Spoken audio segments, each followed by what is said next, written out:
حضرت مولانا دوست محمد قریشی رحمۃ اللہ علیہ فرماتے ہیں کہ میں ہندوستان گیا پڑھنے کے لیے، تو مجھے مدرسے میں تعلیمی داخلہ تو مل گیا لیکن اقامتی داخلہ نہیں ملا۔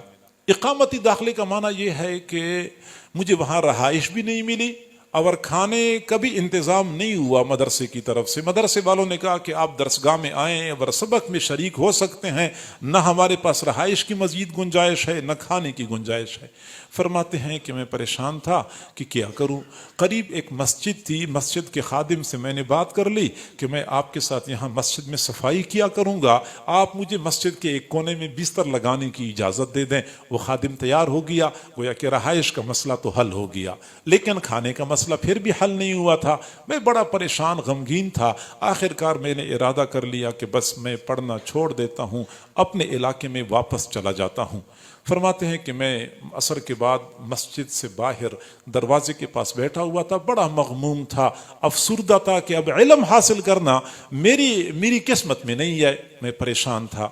چنانچہ لوگ آ جا رہے تھے، گزرنے والوں میں سے ایک خاتون گزر رہی تھی، بوڑھی عورت تھی۔ اس نے میری طرف دیکھا، پھر کھڑی ہو گئی، پھر میرے قریب آئی اور کہنے لگی بیٹا آپ شکل و صورت سے کسی شریف خاندان کے فرزند معلوم ہوتے ہیں اور آپ کوئی پریشان ہیں، کوئی مغموم ہے، کیا مسئلہ ہے؟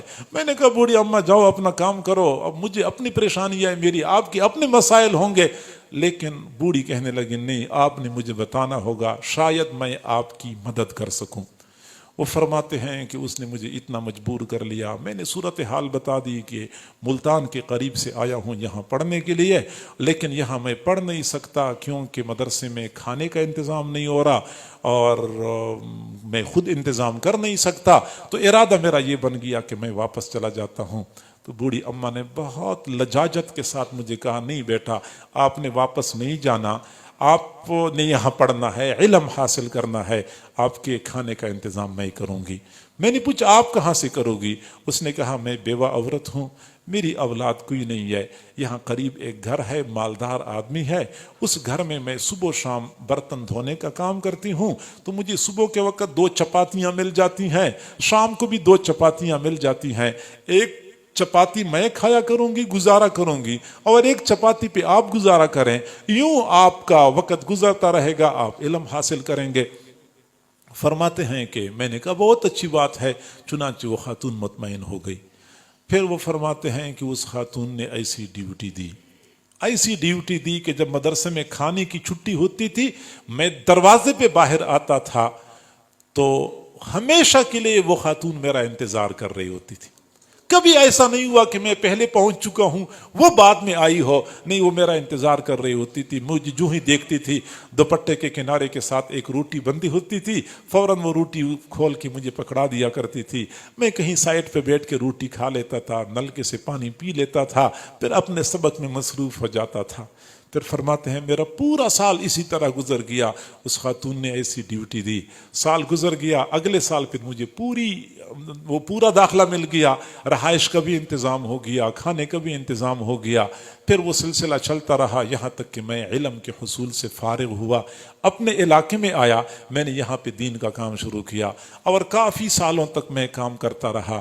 پھر اللہ تعالیٰ نے مجھے یہ سعادت عطا فرمائی کہ میں حرم شریف چلا گیا حج کرنے کے لیے۔ تو حج کے ایام میں رات کے وقت میں نے ایک خواب دیکھا کہ ایک تخت ہے، بہت خوبصورت چمکتا دمکتا تخت ہے جس میں ہیرے جواہرات جڑے ہوئے ہیں۔ مجھے دور سے وہ تخت نظر آیا، میں حیران رہ گیا کہ یہ تخت کس کا ہے۔ جب میں قریب گیا تو میں نے دیکھا کہ اسی تخت پر وہی خاتون بیٹھی ہوئی تھی جس نے خوبصورت ریشمی کپڑے پہنے ہوئے تھے، زرق برق لباس میں ملبوس تھی اور سونے کے زیورات سے لدی ہوئی تھی۔ میں نے بوڑھی اماں کو سلام کیا، اس بوڑھی اماں نے مجھے سلام کا جواب دیا۔ تو میں نے پوچھا بوڑھی اماں یہ مقام آپ کو کیسے مل گیا؟ تو مسکرانے لگی، کہنے لگی یہ اسی ایک روٹی کی برکت ہے، اللہ رب العزت نے مجھے یہ مقام عطا کر دیا۔ جب مجھے اللہ کے سامنے حساب کتاب کے لیے پیش کیا گیا تو جب فرشتوں نے کہا کہ اللہ اس کا حساب لینا ہے، اللہ نے فرمایا کہ اس نے میرے ایک مہمان کی خدمت کی ہے، اس کا حساب لیتے ہوئے مجھے شرم آتی ہے، اس کو ویسی ہی اعلیٰ مقام عطا کر دو۔ بس اسی ایک روٹی کے نتیجے میں اللہ نے مجھے یہ مرتبہ عطا کر دیا۔